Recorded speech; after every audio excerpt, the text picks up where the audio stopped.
Hi everyone, we're back. My internet took a poop and it didn't come back until like a minute or two ago. So we unfortunately had gotten cut off because of that. And I can even tell you exactly where we got cut off, John. You were just about to talk about Dan Henschel. Yeah, so I'm gonna be briefer than I was the first run around. Just to kind of rebuild the momentum here. He's essentially like an improvisational comic YouTuber that does like these long form stories. So one example that I gave before the internet died was he did a story where he's in a hotel room and he talks about like how he got cucked by Chad GPT because his I don't know fiance or girlfriend was putting text messages from her dead ex-boyfriend who she was madly in love with into ChatGPT so ChatGPT could kind of simulate her dead ex-boyfriend. And Dan, his character is like very like insecure, definitely has like a darkness to him, but also, has some genuine grievances here and there. And you never really know like what's satire and what's real, like what are his real opinions and what isn't. Because how I got introduced to him was a rant he did in his car about how like everything is awful and life sucks, and that was because of an accident, like a fender bender he got into, and then just the whole bureaucracy of insurance companies. And like, well, you need to give your numbers to this person, or you need to give your ID to that person, this and that. And he's like, everything is just numbers. Everything is bullshit. I never even asked to be alive, which I do think he genuinely believes. Like, I do think he genuinely believes, like, I never asked to be alive. What's the point of all this? Like, what are we doing? Because he said he always questioned that even as a kid. So I don't think that's a bit. But yeah, he has like several characters. He has kind of his own little universe. It's a lot to explain, but yeah, anymore, I'll just pull up one of his vids, have a game going on in the background because I'm playing like a lot of YouTube playables. In fact, while we're doing this, I'm playing Epic Plane Evolution. And wow, my wing just got fucking clipped. So yeah, Dan Henschel's been great. I mentioned how my family and we watched the first season of Traders, and it's funny, bro, that you and I watched Smigadoon because the host of Traders is Alan Cumming. And yeah, we know that he was on Schmigadoon, mayor of season one. I forget what his role was in season two, but was he even in? He was in He was season the two, wasn't he? butcher. That's right, he was the butcher. That's right.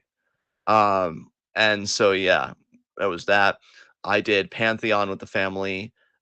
Definite futurist sci-fi. I like the optimistic note it has about technology. It's not the same like dystopian kind of doomer tone. Like I think it's very level-headed with how it portrays the relationship between technology and humans, but it does see the hope in it and the revolutionary potential of it. I think the last two episodes got very high concept for me. In fact, ironically, I think I wasn't high enough for the high concepts, but after watching some video essays on it, I've appreciated it a lot more. Scavenger's Reign was fucking amazing. I don't know if I've ever seen like a show do world building as intricately as they did, like right down to the simplest fucking plant has like a special function on the planet that they're on. And yeah, the idea that it's only going to get one season, fuck, fuck capitalism, fuck the companies, fuck both HBO Max and Netflix for not giving it more time. That show could have gone the fucking distance, and now we'll never know because they just didn't have any interest. So we watched Scavenger's Reign as well. Trying to think what else I watched with the family this month. We've been watching Sex Education. We still need to finish that though. That I think is a delightful show, very sex positive. Um, Definitely having a lot of meaningful conversations on it. Um, Trying to think what. Oh yeah, we watched Alice in Borderlands. That's a crazy show. I need to talk to Kirby about that show if he's a fan, because yeah, I'm enjoying where that show's going. So yeah, that's just a little bit there on the music side. Nevertell came out with an album that I honestly need to go back and like re-listen to because I never even finished it because I got stuck on the one collaborative song that they did with Sleep Theory, who you turned me on to, Hell and it's yeah. called "Break the Silence." Yeah, and Sleep Theory. I listened to another Sleep Theory song. Which what was the other one I listened to by them? Just give me a second because Gravity it's in my or static? bookmarks. I think it was Static, probably. Yeah, I think it was Static. Yeah, I feel like Gravity I is book. my favorite song by them. I absolutely adore that song. What title is that now? Gravity. Ah, okay, okay. You already mentioned XG. I too listened to that song and really liked it. Um, so yeah, Nevertell was the big one. I feel like somebody else came out with an album that I was psyched about, but yeah, that Nevertell's probably ending my year because I don't think any other artists I really like are coming out with anything worthwhile. I think I'm just gonna be waiting for Sleep Token's next album or Conquer and Divide's next album, which would be great. So I'm kind of waiting on the music side. Um, Yeah, trying to think. Yeah, really not much to tell on my end, honestly, because it's just been like a lot of academic and political stuff this quarter. With us like living in an aspiring authoritarian state, the Republicans want to make this a one-party state, absolutely. So it's just been kind of like a lot of navigating that. I feel like I've watched Scare Tactics with the family. That was another good show. I'm trying to think if we watched any animated stuff that wasn't Pantheon or Scavengers Reign, and I don't think we did. Yeah, I think I'm actually good to table the question there because I'm not gonna like spend 10 minutes hemming and hawing. But yeah, there's some good stuff that happened to me this month personally. So if you want to move on to Rotten Butter's next question, I think we can. Do you currently think that we were better or worse off not having Trump get consecutive terms?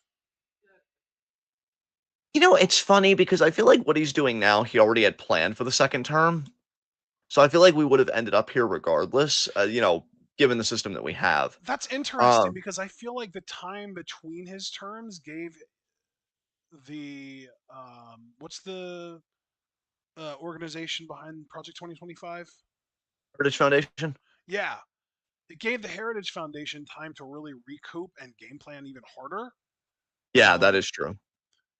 I honestly think that if you told me that I could control election outcomes, and if you told me that Trump is getting two terms no matter the fuck what, I would rather have had them be consecutive than spaced apart like this. Because if he would have stayed president in 2021 and 2022, all of the economic hardships that people experienced under the Biden regime that were Trump's fault would have correctly gotten attributed to Trump. The gas prices and the grocery prices and shit.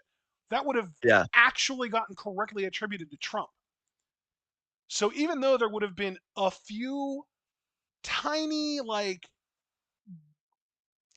significant to some people, but not significant in the grand scheme of things, negative changes relative to Biden, I think that people would have been absolutely fucking fervent in 2024 to vote this motherfucker out. And to take it even further, I think that people might have even gotten fervent enough during his second term to get an impeachment to stick, to get him properly removed from the White House, and to get him to never be able to run again, and to not have social security detail or secret service detail on him, protecting him for the rest of his life, and all these other benefits that we would have had if he would have been properly removed from office in an impeachment. yeah.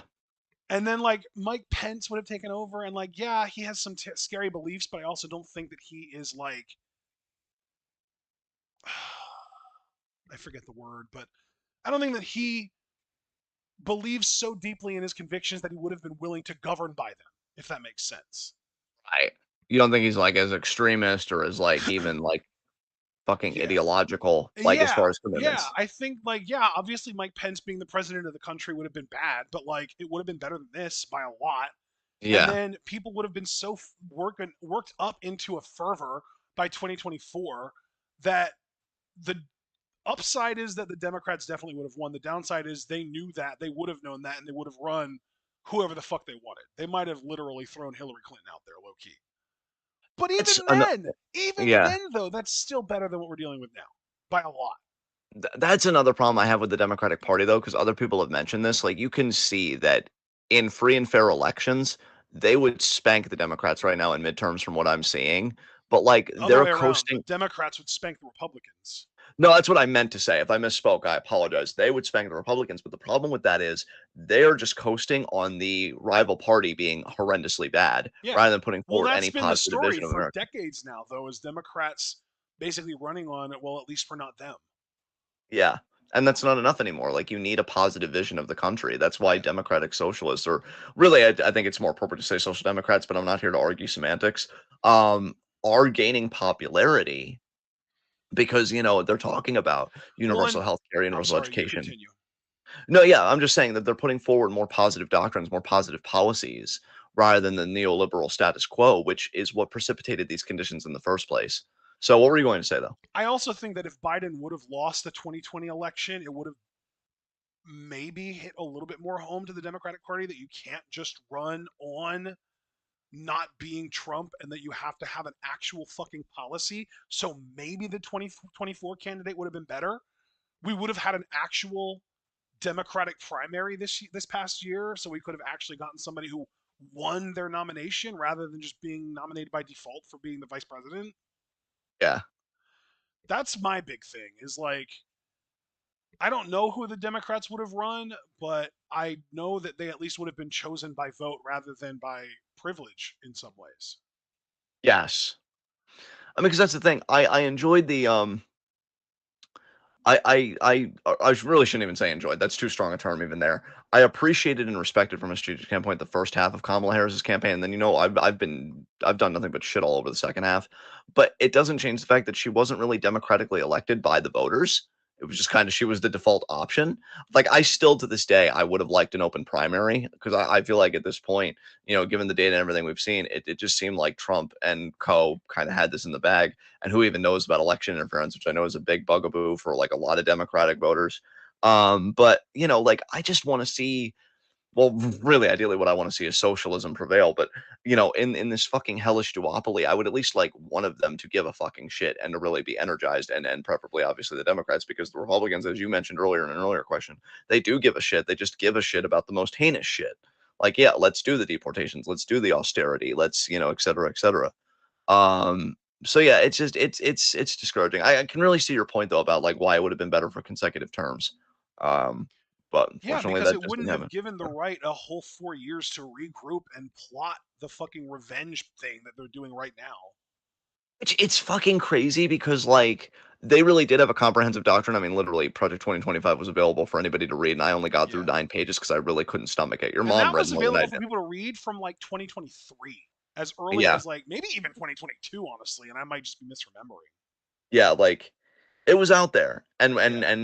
informed voters tried to inform like the Trump like kind of populist vote because there were so many. I mean, dude, again, I know that one of my personal problems is I can be a bit smug and definitely like a bit elitist, but I'm sorry, like I'm still angry that one of the number one Google search results after the election was what is a tariff? Yeah. Like you should have been Googling that on the But run up dude, to the that's the election. thing though, is that like the 2020 election, he wasn't running on tariffs. The 2020 election, he wasn't running on Project 2025. He was basically just running on how great everything is, and he's going to keep it that way, even though Yeah, most people disagreed with him. That's why Biden won the election.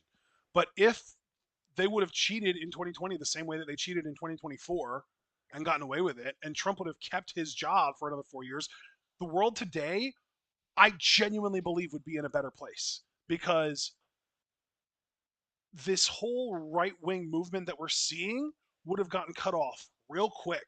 Maybe not quick, but I think it would have been cut off by now at least. I don't think that Trump would have inflicted as much harm over the 4 years that he would have been president if he would have gotten consecutive terms compared to what he's doing now. And I also think that in 2024 we would have gotten a Democratic majority across every single place or every chamber of government. I think that we would have gotten Democrats winning the Senate, the House, and the presidency. And here's the thing: no new Supreme Court justices were appointed during Biden's regime. And I assume it would have been the same for a second Trump regime. yeah, them controlling the courts is fucking major because they locked that shit down for like a generation. I feel like, and Well, it and, just and that's the fucking other yeah, thing, too, is that Roe v. Wade would have gotten reversed under Trump. yeah, So, I mean, he already brags about it, but there would have been no way for him to be able to be like, oh, well, if you love it so much, why didn't you just write a law into it when you had power? He couldn't have done that because he would have been in power. exactly. Yeah, I really do think that if Trump would have won the 2020 election, we would be in a better place now than we actually are. And you may very well be right. Just sucks the place we're in now. I really, gerontocracy needs to fucking die. Cause I'm just thinking about how old our past presidents have been. It's shameful. What the Yeah. fuck are we doing? Um, Final rock yeah. butter question is just if evil, why hot? Which is a reference, I guess, to when villains are hot. I mean, you're preaching to the choir there, brother. There's been a lot of villains, especially femme fatales, that I'm like, you can use me for your purposes and then discard me. I Dude, you were would personally literally enjoy saying them. that about the Golden Circle earlier. Yeah, Julianne exactly. Moore's character. Make me into a burger, mommy. God damn. Literally, when I started the Hear Me Out Cake thread, which it's good to see more interaction with it slowly, like, my first picks were, like, all fucking villains. In fact, let me even go. It was, Poison Ivy was one of them. Poison Ivy was one of them, Ink from Batman Beyond, um, fucking Melina. Julia, from Hellraiser 2, that's the skinless one, Michigan J. Frog, I mean, he's probably satanic, who knows? Uh, fucking Melina from Mortal Kombat, yeah, I am all about it. I am all about it, so, Yeah. yeah, definitely relatable. I think you literally posted like another version of Poison Ivy later on too. Oh No, because no, that was X-Men '97, that's that was right. yeah, Yeah, that was the woman that was like the clone of Jean Grey. yes. Scarlet Witch not no, it wasn't Scarlet Witch, she had some other name, I think, but yeah, Yeah. um oh, and then the fucking the Howler from Scavenger's Reign. I loved what Carly said about it because she introduced me to the concept of the Hear Me Out cake, and then I showed her that picture, and she's like, "A multi-limb jelly bean with a fat ass? Makes sense." And I'm like, "Finally, to be understood." That's so wonderful. Alright, final set of questions from Foster, do we have more questions before Foster? No, Alex is the last set of questions. He gave us five. First up, if a restaurant added a new meal named after you, what would the meal be? It doesn't have to be an existing item. You can just make it up. It would be angel hair pasta, um, cooked in a magnificent butter sauce, with an Italian sausage on the side. And yeah, that would be my dish, going back to my Italian roots and kind of an homage to my grandmother and how she used to cook. So, Can we call it the Altman Alfredo? listen to me right now, okay? I'm not about to pitch a fucking tent on a fucking recording. You're gonna behave yourself right now with this fucking shit, okay? Yeah, that sounds fine. Yeah, that I really have no reaction to that whatsoever. That's fine. Nice. What Cool. about what about you? What dish are you doing? Mine would be uh kind of a strange amalgamation of foods that shouldn't go together but do. It would be a because I'm trying to keep this capable of being consumed in one meal rather than going all out. I'm gonna say half of a dozen boneless buffalo wings, Nice. a slice of pan pizza, a big slice though, like one slice, but like a big long, or as you would say, schlong slice of pizza, Nice. and um, let's see what else would I want on there. For an okay, this is where it gets weird. For an appetizer, pancakes. Wait, We're not trying to make people's stomach explode, so I'll say your choice of two or three pancakes, and then that would be like the wings and pizza would be the main course, and the dessert Reese sticks. nice. Actually, I take that back. The dessert chocolate mousse. There you go. Look at this Yeah, classy motherfucker. yeah. Yeah, Call it the Xenolytic Game Day Special. there you go. There you go. All right, next Second question from question from yeah. Alex: if you were kidnapped, who is a wrestler that you love that you would have absolutely no faith in saving you? Asuka. Um. Oh wow, damn. I just don't think she'd try. I'm gonna say Kevin Owens because he would probably think about this one time that I minorly slighted him and or inconvenienced him, and he'd think, you know what? He had it coming. That's Fuck pretty him. much where I'm going with Asuka, dude. I'm like she would be the kidnapper. Yeah. I mean, uh, knowing Kevin Owens, he would actually come to the site where I was abducted and then do a U-turn. Like he would make sure that he knew that I saw him and that I had hope, and then he would do a U-turn and drive away. Kind of like how he kind of faked Michael out, like Michael, Michael, and then he rolled up the windows on him. He would do the same thing to me, 100%. he would go to the car, which you're in the trunk of, Yes. and he would go up to the kidnapper and be like, "Is John in there?" They'd be like, "Yeah, are you here to negotiate for his release?" And Kevin would be like, "No, no, just want to make sure." Yeah. Yes. And you know what? If you strain your hearing enough, you could still hear me popping in the trunk.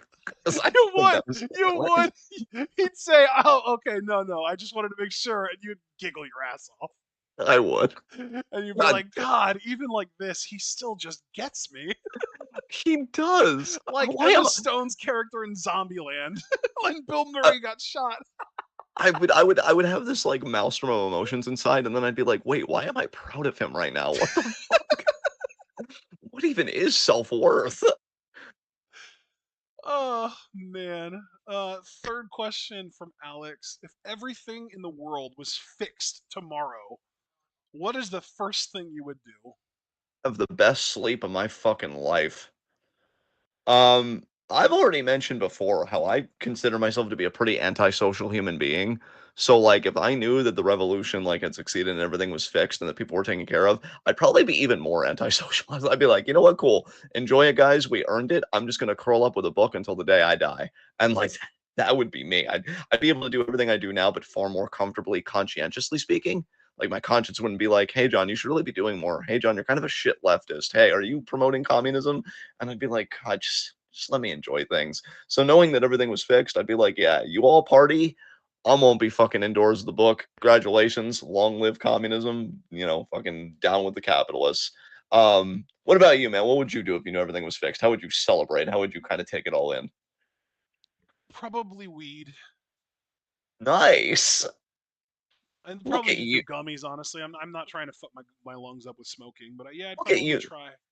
Look at you knowing that drugs are meant for a special occasion. Proud of you. It's Yeah, good. It's I really don't good. yeah, I see that as like a celebratory thing, not like an escapist thing. Yeah, for sure. For sure. Yeah. Good shit. Good shit. I like that you and I are keeping it super low key too, because you know there are gonna be people that are like popping bottles and like having fucking raves and shit. And you're just like, you know what? I want to do edibles for the first time. And me, I'm like, oh, finally, I can read in peace. Jesus Christ. Yeah. Send me, or I guess I should say, penultimate question from Alex. When TWitWoW Island becomes a thing, what celebrities are not invited? Oh God. He added in parentheses, not permanently, just visits, but like, there are plenty of celebrities that will be not invited permanently. Yeah. God, that's tough because there are celebrities that I like, but they could just be masking really well for all we know, you know? Like And then who? it's like, Who do you have in mind?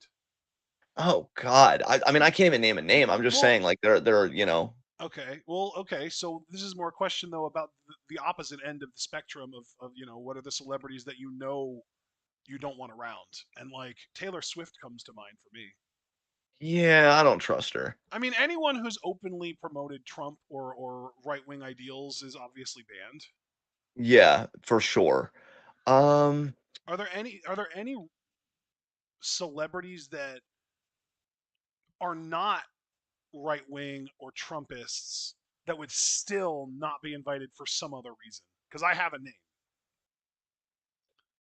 and like any like liberal talk show host, because I really wouldn't Oh, want to hear them moralize about like, well, revolution is bad and this and that. So like Jimmy Kimmel, for instance, I know he's kind of the darling right now, but like fuck Jimmy right. Kimmel. Yeah. Um, It's funny you say that because the first name that I thought of was Bill Maher.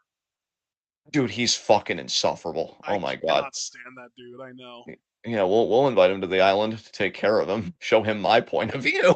You know what though? I want to talk more about like people whose political views we do align with that we still don't want coming to the island. I'll name someone, Hassan. Yeah, that's for sure. Bill Burr for me, especially given recent events of him doing that Saudi show, very Yeah. disappointing. Um, let's see.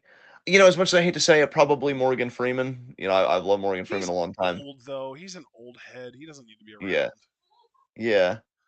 Denzel seems cool, so I'm not gonna fucking snipe Denzel until Mm. he's proven otherwise. I think he's okay. Um, what else? Hmm. Eh, It's tough to think just because I'm so used to people disappointing me. So I'm like, let's just not have any of them on the island. But yeah. Hmm.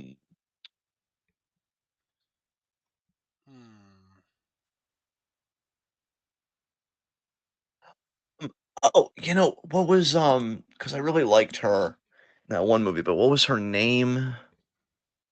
Um, no, no, no, no. Um, I feel like I'm not. Okay, yeah, okay, okay. So wait, what was her name? What No, I feel movie? like I'm looking.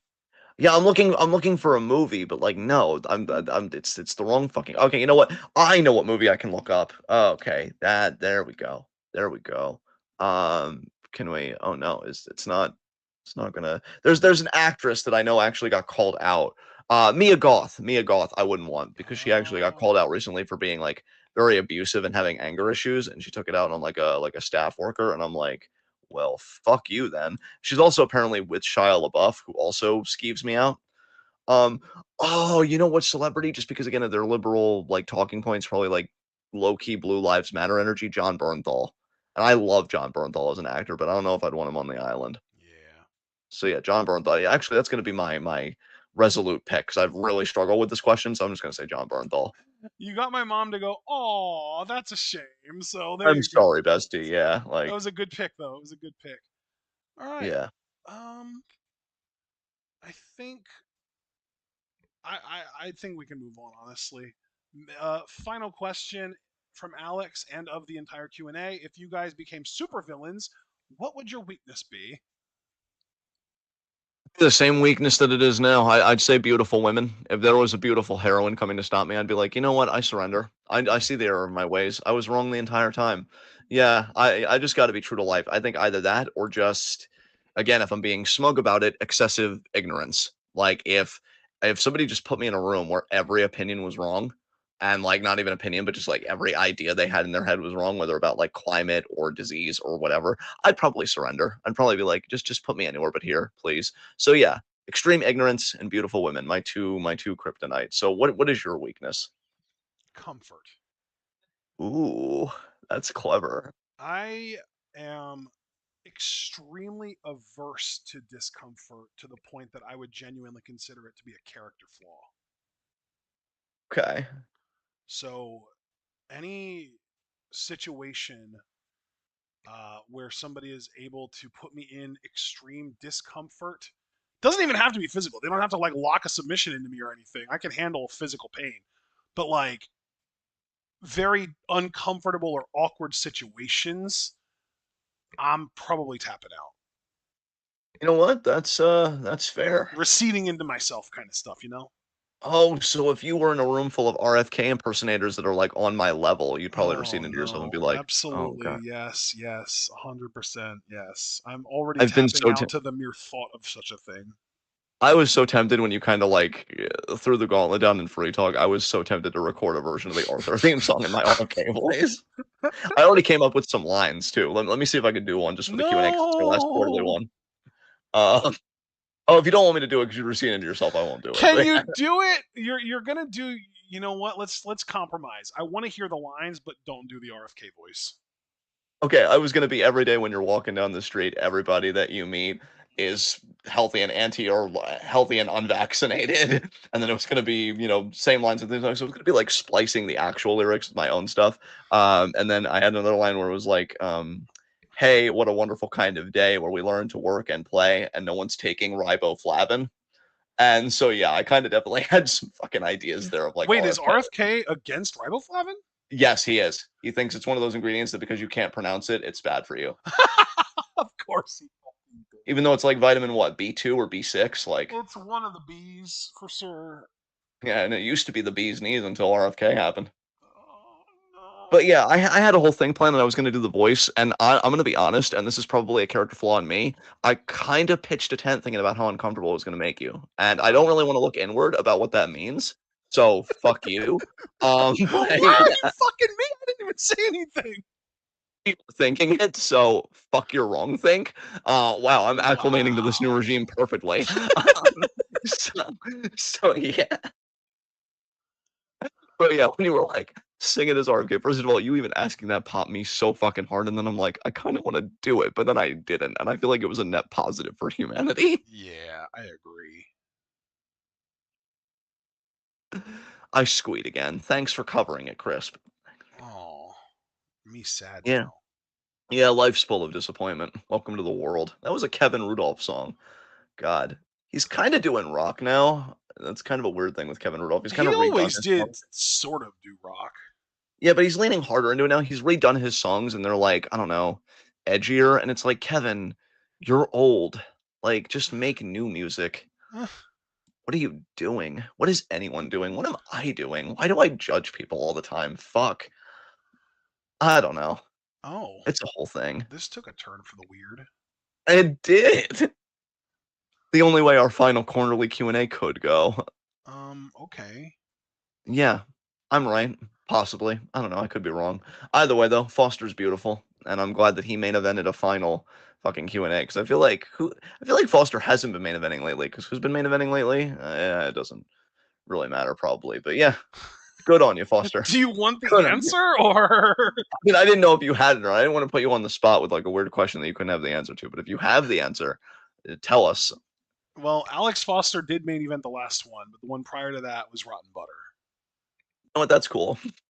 Really, I should have just said that's cool, whoever the answer was, because it would have been really shouldn't have been like, oh, that fucking mid Carter is what the fuck? Fucking Finn Balor in the main event. What is this? Wow. You made me squee again. Stop it. Anyway, let's go. No.